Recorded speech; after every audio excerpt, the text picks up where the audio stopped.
What's up, friends? You're tuned in to Next Level English Lab. This is the place where English becomes simple, fun, and super useful.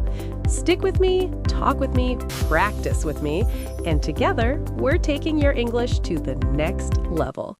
Hello, friends. Welcome back to Next Level English Lab. This is day 5. Hello, everyone. I am Arthur, and today's episode is critical. I am Michelle, and yes, day 5 could literally save your career. Michelle, why is today so important? Because today, we talk about British versus American English in professional settings. At work, in business, where mistakes can cost you your job. Exactly. The words you use at work matter so much. Listener, if you work in an international company or if you plan to work abroad, this episode is essential. We're going to cover emails, meetings, interviews, presentations, everything. And we have real stories of people who made career mistakes because of British-American differences. Some funny, some shocking, all educational. Let's quickly recap days 1 through 4. Day 1, Arthur spoke British English for 24 hours. Day 2, we learned emotional expressions. Day 3, we learned 7 embarrassing words. Day 4, we tested comprehension. Americans understand about 60 to 70% of British English. And today, day 5, we focus on professional English, the workplace. Where mistakes can affect your promotion, your reputation, your entire career. So listener, pay close attention. Take notes. This could change your professional life. Let's start with something we all do every day, emails. Email writing disasters. Michelle, emails are so important in professional life.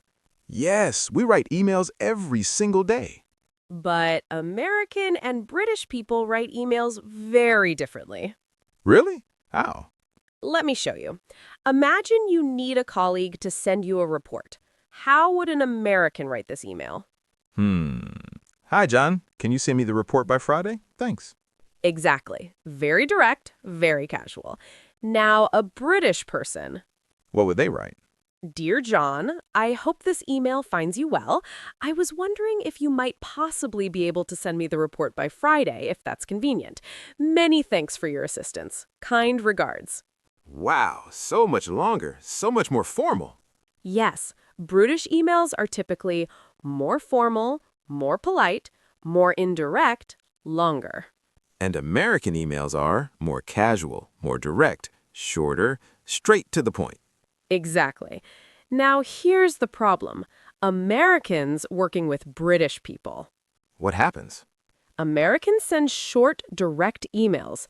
British people think Americans are rude. Oh, no. And British people send long, formal emails. Americans think British people are inefficient. So both sides judge each other? Yes. Let me tell you a real story. Please.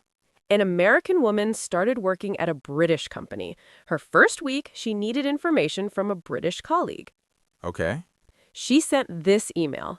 Hey, Sarah, need the sales figures. Can you send today? Thanks. That's normal American style. But Sarah, the British colleague, was offended. She thought the American was being rude and demanding. Oh, no. Sarah complained to HR. She said, this American woman is very rude. She sends commands, not requests. But the American woman was just being efficient. Exactly. The American had no idea she was offending people. What happened? Her manager explained, in Britain, you need to be more polite in emails. Use please, could you possibly, if it's not too much trouble. So she had to completely change her email style. Yes, she started writing, Dear Sarah, I hope you're having a good day. I was wondering if you could possibly send me the sales figures when you have a moment. No rush. Many thanks. Much longer, much more polite. And Sarah was happy. Problem solved. So the lesson is, British people prefer formal, polite emails. Yes. Now here's the opposite story. A British man working in America. What happened? He wrote very formal, polite emails. His American boss thought he was wasting time. Really? Yes. His boss said, Why are your emails so long? Just get to the point. We're busy. Oh, so Americans want short emails. Exactly. The British man had to learn to write shorter, more direct emails. This is so important. Here are the key differences. American email style. Opening, hi or hey. Direct request, can you send me? Casual closing, thanks, best. And British email style. Opening, dear or hello. Indirect request, I was wondering if you might possibly be able to. Formal closing, many thanks, kind regards. Now, here's something critical. The phrase tabling an item. What's wrong with that? It means opposite things. What? Yes. In American meetings, let's table this discussion means let's postpone it. Talk about it later. Okay. In British meetings, let's table this discussion means let's discuss it now. Put it on the agenda. What? That's opposite. Yes, this has caused major business problems. Give me an example. An American manager in a British company said, let's table the budget discussion. Meaning postpone it. But the British team thought he wanted to discuss it now. They prepared presentations, data, everything. Oh, no. The American meant, let's talk about this later, but British people heard, let's talk about this now. That's a career-ending mistake. It can be. Always clarify, let's postpone this or let's discuss this now. Use clear language. Meeting language catastrophes. Arthur, meetings are where language differences cause the most problems. Why? Because in meetings, you're speaking in real time. You can't edit. You can't think carefully. And mistakes happen instantly. Exactly. Let's talk about meeting styles. American versus British? Yes, American meetings are typically fast-paced, direct, people interrupt, casual language, quick decisions. And British meetings are more formal, more structured, wait your turn to speak, polite language, slower decisions. So Americans think British meetings are too slow. Yes, and British people think American meetings are rude and chaotic. Culture clash. Here's a real disaster story. Tell me. An American joined a British company. First big meeting with senior management. High stakes. The British CEO was speaking. The American disagreed. In typical American style, he interrupted. I disagree. That won't work. In America, that's normal debate. But in Britain, interrupting senior management is very rude. Oh, no. The room went silent. Everyone stared at him. The CEO looked shocked. What happened? After the meeting, his manager said, you can't interrupt the CEO. You need to wait until he finishes, then politely say, if I may, I have a different perspective. British people are more formal. Much more, especially with senior management. What about American meetings with British people? Opposite problem. British people wait politely to speak, but Americans keep talking. British people never get a chance. So British people think Americans are rude. Yes. Here's another critical word, quite. We learned about quite in day 4. Yes, but in business, it's dangerous. Why?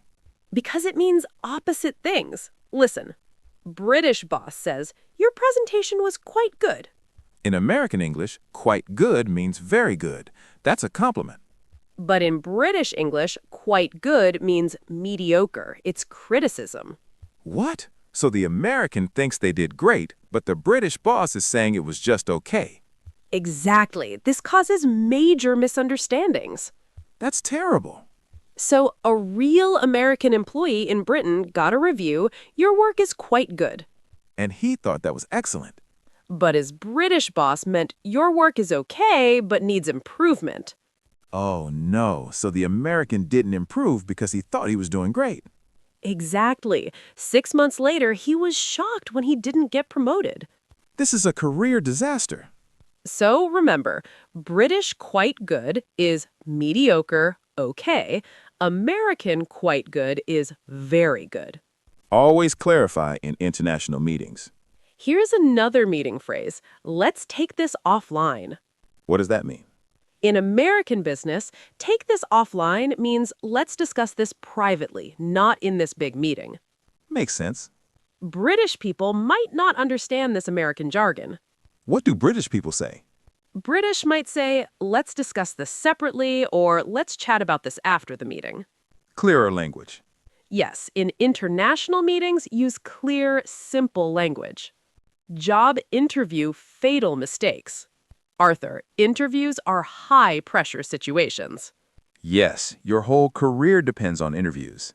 And British versus American interview styles are very different. How different? American interviews, more casual, first names immediately, sell yourself, talk about achievements, be confident. Okay. Okay, British interviews, more formal, use titles, Mr., Miss, be modest, understate achievements, be humble. Wait, understate achievements? That's the opposite of American style. Exactly. This causes major problems. Give me an example. An American interviewing at a British company, the interviewer asks, "Tell me about your achievements." Okay. The American says, "I'm the best salesperson in my region. I crushed my targets. I'm amazing at what I do." In America, that's good. That's confidence. But in Britain, that sounds arrogant. Oh, no. The British interviewer thinks this person is full of themselves, too cocky. But the American is just following American interview culture.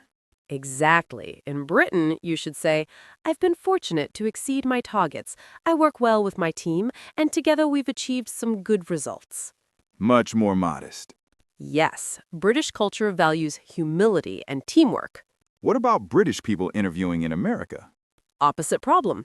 British person says, "I did reasonably well in my last role. The team achieved some decent results." That sounds fine. But American interviewers think this person has no confidence. They're not impressive. Oh, because Americans expect you to promote yourself. Exactly. In America, you need to say, "I exceeded targets by 150%. I led my team to record-breaking sales. I'm a proven top performer."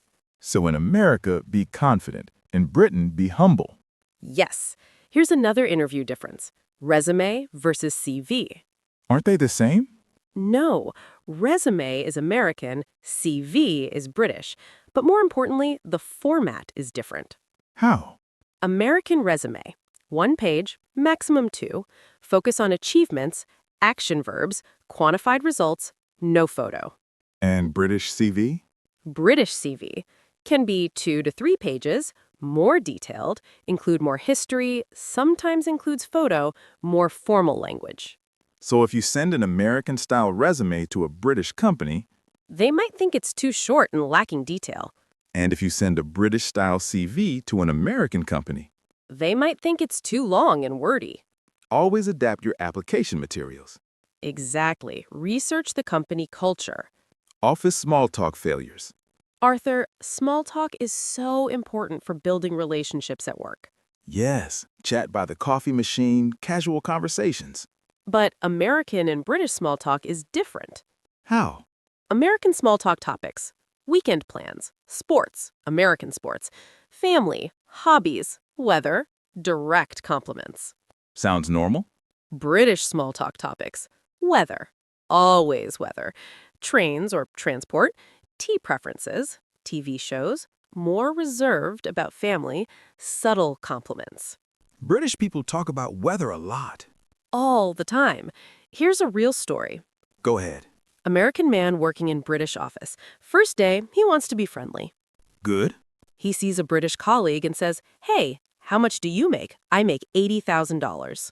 Oh, no, that's too personal. The British colleague was shocked. In Britain, you never ask about salary. That's private information. The American meant to be friendly and open, but British people thought he was rude. Cultural disaster.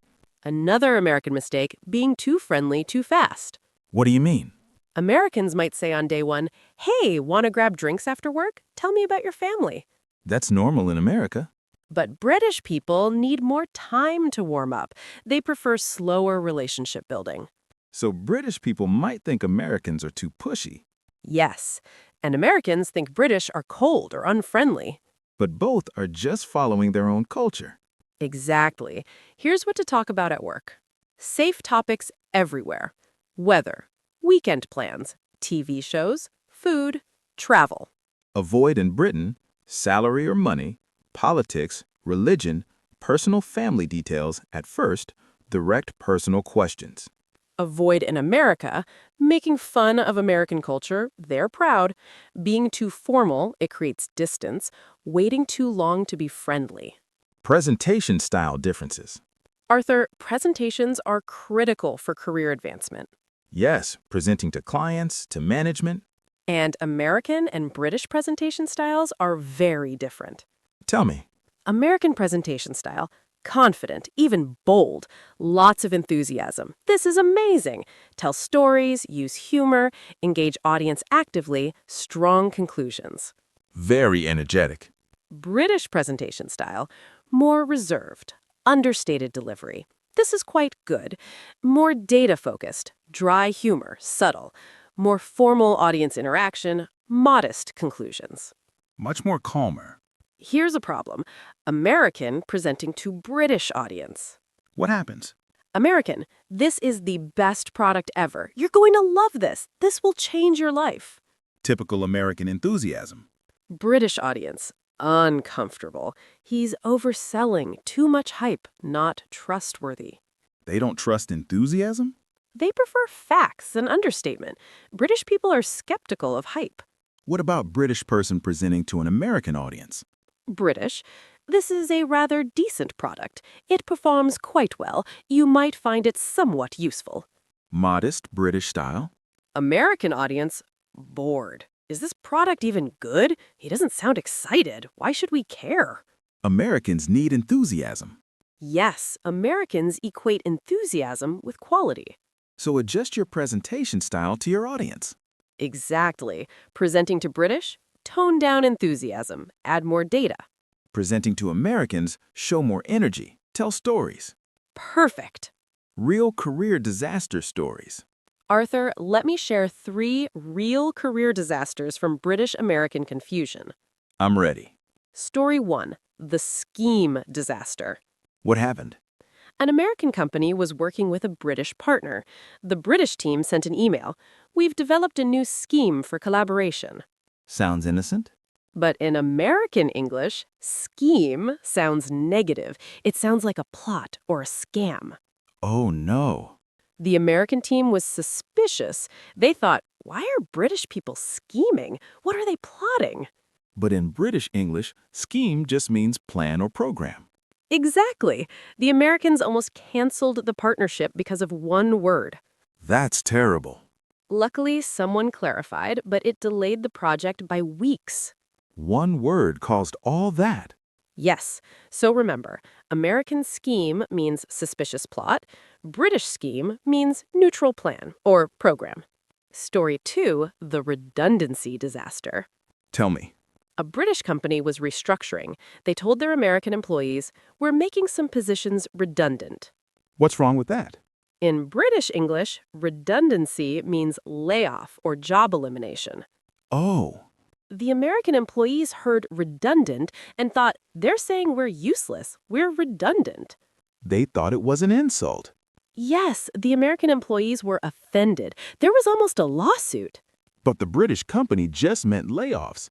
Exactly. They should have said layoffs or job cuts to Americans. Story 3? The fortnight confusion. Oh, we learned about Fortnite. Yes, an American company got a contract with a British supplier. The British said, we'll deliver in a fortnight. Meaning 2 weeks. But the American project manager had no idea what fortnight meant. Oh no. He thought it meant at night, like 4 at night, 4 p.m. That's completely wrong. He told his team the delivery comes at 4 p.m. today. But it was actually coming in 2 weeks. Exactly. The American team waited all day. The delivery never came. Massive confusion. They missed deadlines, clients were angry, all because of one word, fortnight. These stories show how serious British-American differences can be in business. Very serious. Careers, partnerships, millions of dollars can be affected. Professional success tips. Arthur, let's give listeners practical tips for professional success. Yes, how can people avoid these disasters? Tip number 1, research the company culture before applying or joining. American company or British company? Exactly. Google their communication style, read their website, check LinkedIn. Tip number 2, when in doubt, ask for clarification. If someone uses unfamiliar terminology, say, "Could you clarify what you mean by that?" Never assume. Tip number 3, adapt your email style to your audience. Writing to British colleagues, be more formal and polite. Writing to American colleagues, be more direct and brief. Also learn key business terminology differences. Memorize these. American vacation equals British holiday. American check equals British bill. American resume equals British CV. American hire or fire equals British employ or make redundant. American table of motion equals postpone. British table of motion equals discuss now. In meetings, observe before speaking. Watch how others communicate. Are they formal or casual, direct or indirect? Match their style. Build cultural awareness gradually. Don't expect to know everything on day one. Ask colleagues, how do things work here? Find a cultural mentor. Someone who understands both cultures. They can guide you through confusing situations.